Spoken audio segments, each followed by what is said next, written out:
Alors, les trois paradigmes de l'économie politique, je vous rappelle, le libéralisme, donc le paradigme libéral, qui est composé de deux sous-familles, si vous voulez, les classiques, et puis, un siècle plus tard, les néoclassiques. Alors, c'est très embêtant de... Cette terminologie classique et néoclassique est très très embêtante, puisqu'on a l'impression que les seconds sont les héritiers des premiers. Alors, chronologiquement, c'est vrai.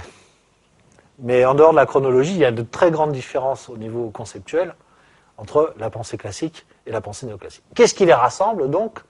C'est cette simple idée que de la liberté économique naît, effectivement, l'opulence et la richesse des nations.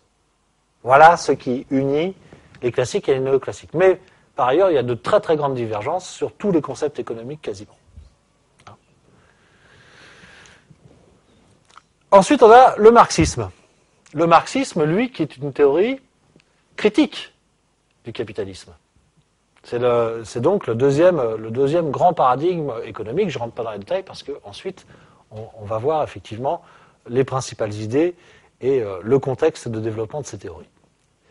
Alors, simplement, chronologiquement, le marxisme, il émerge dans la deuxième partie du XIXe siècle, puisque Marx meurt en 1883, donc c'est un homme du XIXe siècle. Ensuite, on a le courant keynésien qui est presque contemporain, puisque Keynes écrit son ouvrage principal dans les années 30, suite à la crise de 29. Donc c'est presque un contemporain, mais évidemment il est mort en 1946, donc c'est pas totalement un contemporain, mais c'est un économiste qui est relativement proche de nous du point de vue des préoccupations.